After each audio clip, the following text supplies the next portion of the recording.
So our talk is, can we tell the threat actor from their attack TIDs? I'm going to explain it later, but first, let us introduce ourselves, three of us. First, I'm Ryusuke Masuoka, and with Fujitsu System Integration Laboratories. I go by Ryu, R-Y-U, for, okay? Okay, it's easier, right? With Fujitsu, I'm technical advisor and a global Fujitsu distinguished engineer, and also the first Fujitsu FJC cert team representative, and a founding member of MITRE Ingenuity Center for Threat Informed Defense, or CIDIT, and also a voting member of OASIS CTITC. I have two more hats. The first hat is the Chief Cybersecurity Advisor of Japan Ministry of Defense. And the second hat is a member of Japan Cybercrime Control Center, JC3. This is kind of a PPP, public-private partnership of Japan National Police Agency. Okay, that's it for me. And Toshi. Yes. Hi, I'm Toshitaka Satomi from Fujitsu System Integration Labs. Just call me Toshi. T-O-S-H-I. I am a researcher of CTI, Cyber Threat Intelligence. I am also an initial developer of APS. APS is Attack Powered Suit at Google Chrome extension. I hold all MAT badges and certificates. MAT is MITRE Attack Defenders. I'm also a member of JC3. Okay, Koji? Hi, I am Koji Yamada with Fujitsu System Integration Labs. I have been member of FJC CERT for over 3 years, especially engaged in network monitoring and CTI. Back to you. Okay.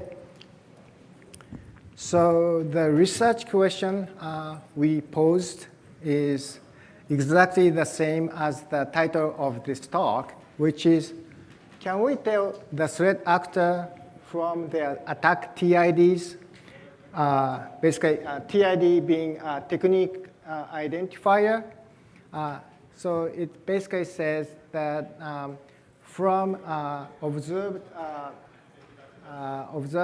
your adversary's techniques used by your enemy, is it possible to attribute your adversary?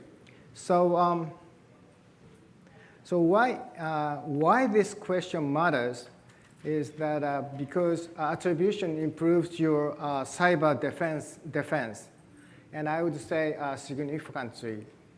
So first, for your incident response, and knowing your enemy enables effective countermeasures because you can expect what kind of techniques they're going to use.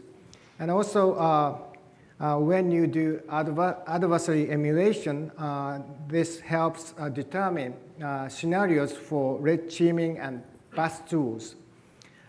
Here, I have included adversary emulation library from CIDIT. And so there are 20 adversary emulation plans listed already, and more is coming. So you need to know your enemy to pick the right one. And also, lastly, SOC assessment. So it prioritizes, attribution lets you prioritize which controls to check based on your threat actors. So,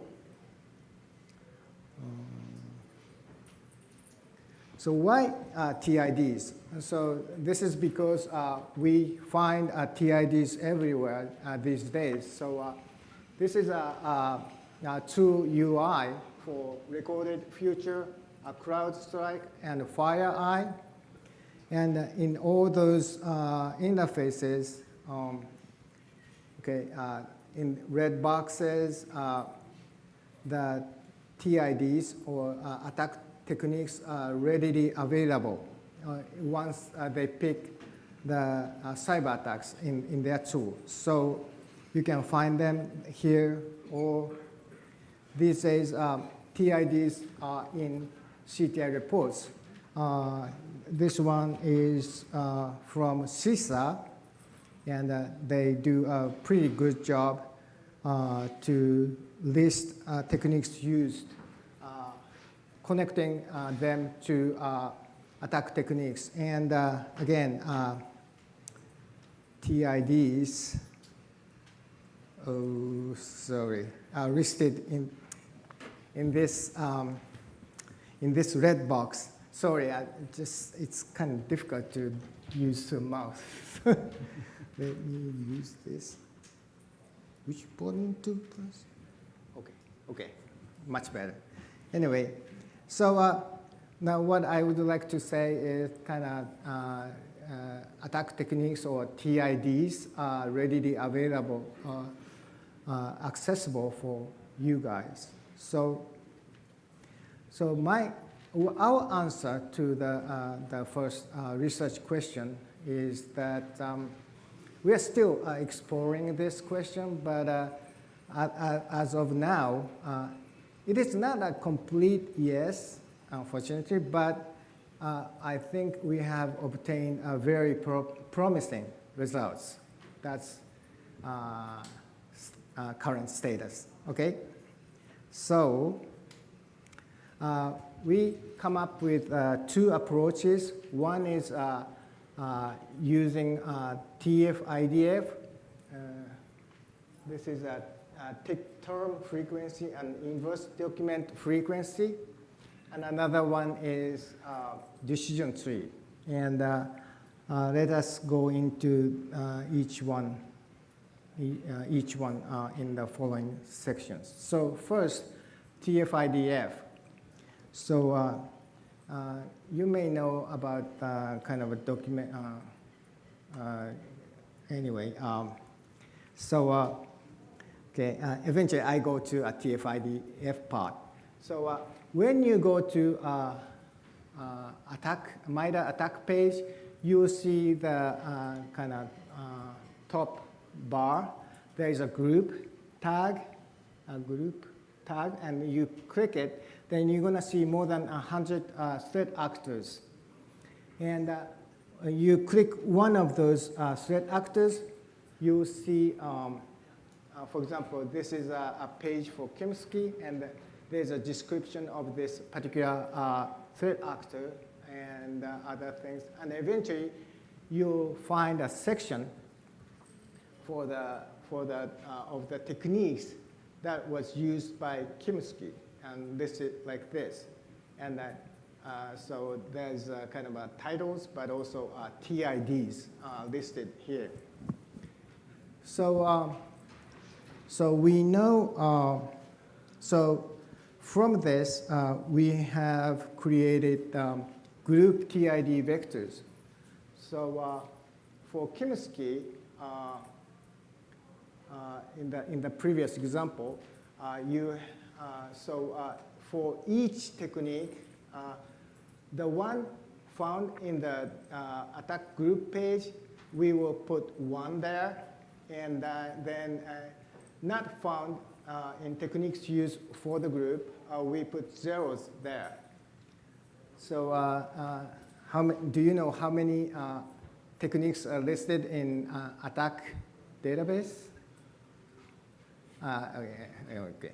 More than 1,000. So it's going to be a vector of 1,000 dimension for 1 dimension each for each technique. And so this is TID vectors for chemistry, and this one is the TID vector for patchwork and so on. So now what we're going to do is we apply TF-IDF to those vectors. So, TID as terms and groups as documents. Because TF-IDF is used for analyze a big set of documents. So, they use terms and the documents. But in this case, we used TIDs in place of terms and groups in place of documents. And we created these vectors for each group. Basically, these vectors kind of characterize the group in terms of techniques they are using. One thing you might want to note is that it's not the same for the techniques used. This is because this is more discerning or kind of characteristic to this, because this particular T1055 is used a smaller set of groups, so it's got a higher score. But this one, T1059.001, is used more groups, so it's a lower score. So again, this is kind of vector which characterize the particular group based on the techniques they have used. And so, so far, the preparation, and then we do evaluation. So actually try to attribute using this information, the group TF-IDF vectors. So in this case, we use a CTI report. You can use the TIDs reported from your tool for certain attacks and so on. In this case, we use a CTI report. And this is a CTI report for chemistry, but we don't use this part. We just use the techniques listed in this report, and then create the TID vector in the same way as for the group TID vector. So this report is AA20-301A. We have a vector of zeros and ones, ones corresponding to the TID found in this particular report. So what we're going to do next is we just kind of normalize the vector so that the length is 1. And then, so this, the TID vector from the report, kind of southern dimension vector, is we take inner product with each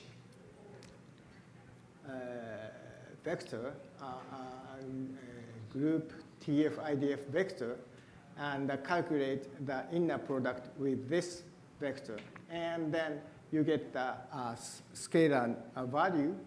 And in this case, we pick the top ones. And in this particular case, you get the highest score for Kimsky. So we determine that Kimsky might be the threat actor you are following, or you kind of is the threat actor after you. So this is how we do attribution based on TIDs. So I just put some visualization because it's southern dimension. So we use principal component analysis, PCA, to apply to group TF-IDF vectors, and then plotted a CTI TID vector in the vector space as a red node. Because this is kind of an approximation, so it doesn't give Kimsky the closest one, but it's relatively close. And the number 2 patchwork is, again, pretty close and so on. We did it in 3D as well.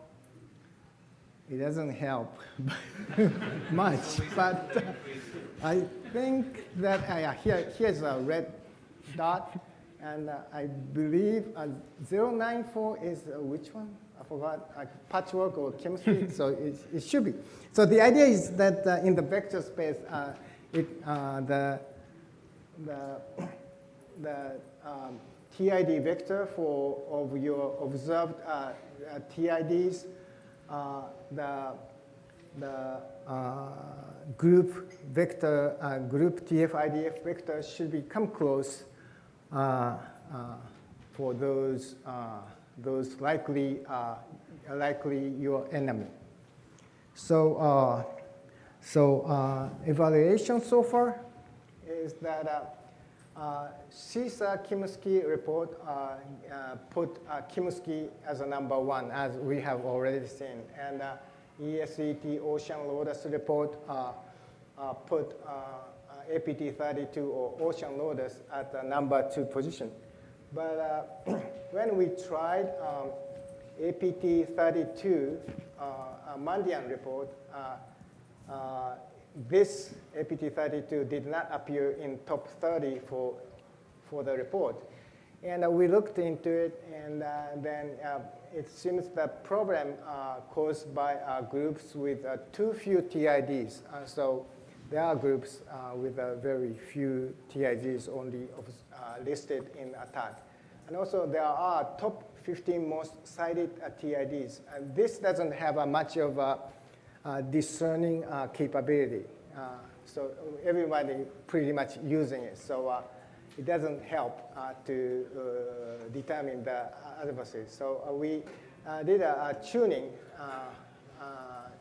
of the algorithm, and it moved to APT32 Ocean Lotus to up to number 10. It's still not so good, but at least it had some effect. We've been honest. And one thing I have to note is that when you try this method with CTI reports, you have to be careful because attack includes the CTI report. It may include the CTI reports. So it doesn't do fair things. So what you should do, what we did is that rewind the attack version to an older version until that particular CTI report does not include, and then try our algorithm. So, and Koji will kind of tell you about how to answer the research question, and this is important too. Okay, from me, I would like to talk about further consideration about TF-IDF, focusing on the concept of say you don't know what you don't know. I conducted an experiment by applying APT43 report to TF-IDF. According to Mandiant, APT43 is a North Korean threat actor group. Their objective is funding itself through cybercrime operations and collecting strategic intelligence. Mandiant analyzes APT43 as a new threat group rather than existing one. In the table on the left, you can see the result of APT43 TF-IDF result. It may appear that G0112 wind shift ranked first is the winner. However, this is actually a trick question. Since APT43 does not exist in current attack threat group, so there should be no corresponding answer. Then the small question arises. Should the threat actor still be displayed in this case? Can we say we don't know what we don't know? Examining the top 5 scorers in this table, I noticed that there was very little variance scores among them. On the other hand, when we were able to determine likely threat actors, for example, Kimsky example in the previous slides, the variance scores was relatively high. In order to address this, I calculated the variance score and compared it to predefined threshold. And the variance score is below the threshold. It is classified as unknown. So when the variance is small, we can say we don't know. This brings us back to the research question. Is it always correct to return some kinds of threat actors in response? In the real cyberspace, a new threat group unknown before pops up, and also an existing threat group sometimes changes their techniques. So we should quantify whether it is new threat group or related to existing one. As an example of quantification, I introduced the idea of groups with high scores for high variance and unknown for low variance. Next, Toshi will explain about decision tree. I'd like to hand it over to him. Okay, thank you. Next slide, please. Okay, thanks you and Koji. After implementing the logic that you came up with, I kept research how to could make attributes easier for cybersecurity analysts to understand. I implemented the TF-IDF logic by using SCKIT-learn Python library and found a decision tree function in it. I came up with an idea how to visualize TF-IDF vector, how to make easier to attribute a threat actor. Here is a decision tree based on MITRE attack techniques. Next slide, please. Okay, the white color node means branch. If you observe the technique ID in your environment, move the left node. Okay? Otherwise, move the right node. In this slide, you did not observe the first node technique, so move left. Next, you could observe the next node technique, move right node. The red arrow line indicates your choice. Finally, you reach the colorful background node. Colorful nodes means termination. These are group or campaign nodes. The group which you reached may attack your environment. Next slide, please. This method seems to be a good application example. However, we quickly notice one shortcoming. That is, you may miss the techniques. For example, you simply fail to observe the technique, or the threat actor did not use the technique in their arsenal for this attack, or the threat actor does not use the technique in general. Anyway, the absence of a technique observation may lead to a wrong conclusion. Next slide, please. So we began to look for other uses for the decision tree. Finally, we came up with the idea of using decision tree as a solution of ACH. ACH is analysis of competing hypotheses. For example, we are able to narrow down the attackers to two types, G777 APT28 and GW034 Sandworm. At first, found two group nodes from the decision tree. G777 is orange, and GW034 is light green. Then trace up to the branch of each node. In this case, we can find the branch node T1573 encrypted channel.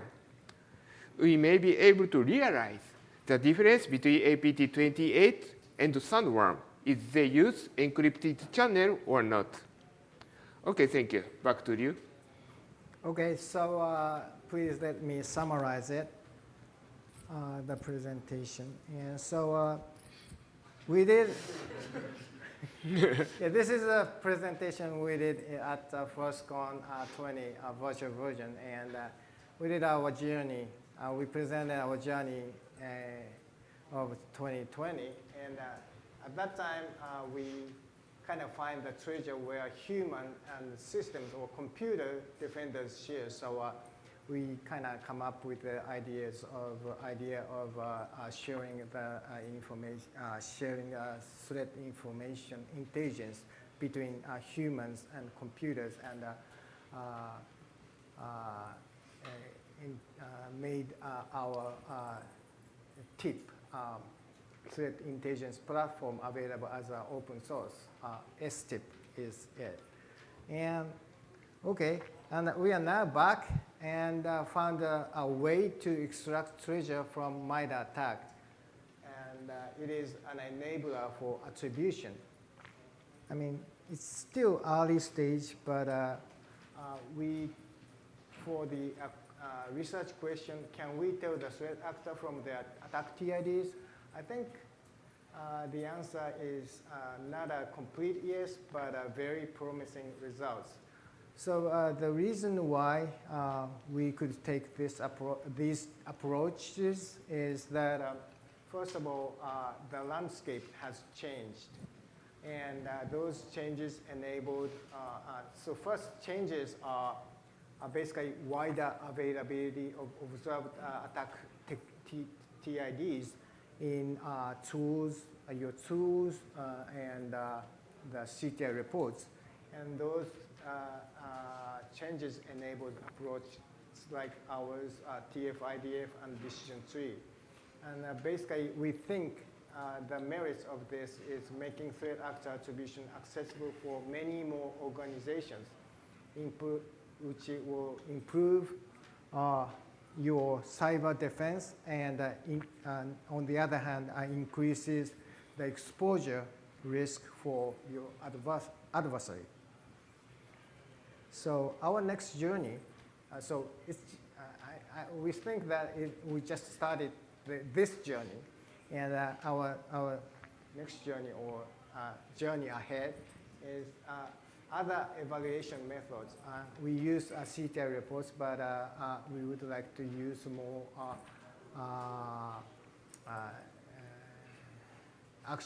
the observed techniques in certain cyber attacks. And also, we would like to find a finer grained data set.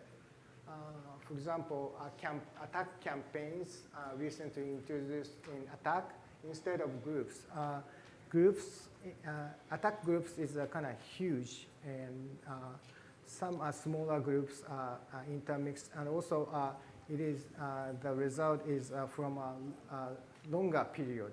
So we need to have a finer grained tempospatially smaller data set to have a more accurate result of attribution.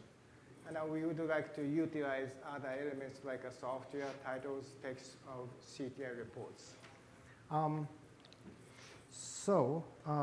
Takeaway message is a kind of repeat of what I have already told you, but TIDs observed in a cyber attack should help you make more informed attribution of the cyber attack. And this capability makes your cyber defense more proactive by knowing which threat actor are actively targeting you. So that's it. And thank you. And see you in Fukuoka.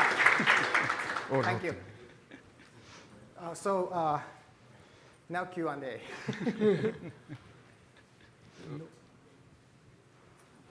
No session chair? But anyway. Oh. I don't know how to switch on. Yeah, is it working? Yeah. It's okay, I can speak, it's fine, yeah. Okay. I'm allowed the time.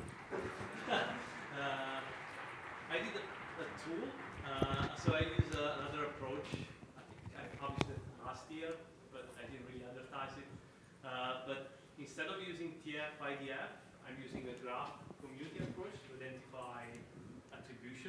So we should try that. We should try the same approach and TSID kind of and the graph approach. There are pros and cons, of course. As you know, I think the that variance problem you mentioned, like we don't have it in graph, but we have other problems. But yeah, something we should try and then see if we get better results. let us discuss later. Yeah, we just, for a quick chat, but yeah. Okay, yeah. I know you're from MITRE, we used to work together. Okay. Remember MITRE, John? Okay. You probably didn't see him, but I remember you in phone calls and video calls for various projects. Okay. Yeah. Okay. Okay. Got it. Okay, thank you. 聞こえた。マイクは大丈夫です。 Thank you very much. Any other question? I don't know if you looked at this or not, but did you find if there was any, oh, sorry, thanks. Were there any specific techniques that you found? You kind of mentioned it briefly there where you said, okay, these techniques are used by many threat actors, so they're not that useful. These other ones are very seldom used. Like, is there maybe this is a follow-up in your future research, is there perhaps like a weighting that should be given to different techniques? Like, are there certain techniques that are better for predicting the adversary than others? So thank you. Thank you, Jason. What kind of, it's already there. I mean, so this, this one is good for determining Kimsky and what else? There aren't much, but the number is already somewhat giving indication that if you see this technique, Kimsky is a likely adversary. But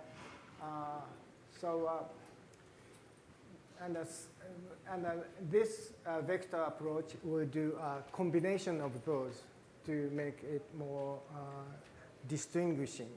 But I think I'd like to see, try this,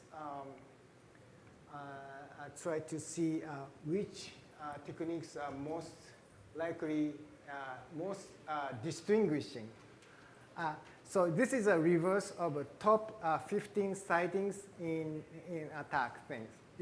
This is more of the most specific techniques that are least used and specific to some attackers. So I think that's what can. Does that answer your question? Yeah. Maybe a follow-up to that, when it comes to false flag operations, so if an adversary is trying to emulate the tactics and techniques of another one to, obfuscate that they were doing this, can you distinguish false flag operations as well? Or that might look like it without, then attribution becomes really difficult. Yeah, so that's,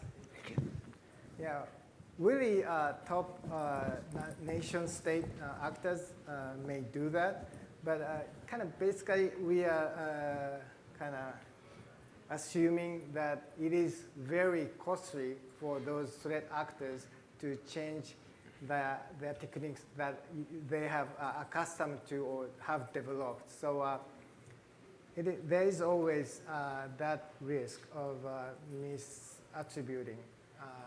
But I think that, on the other hand, what I think is that you don't have to have a kind of complete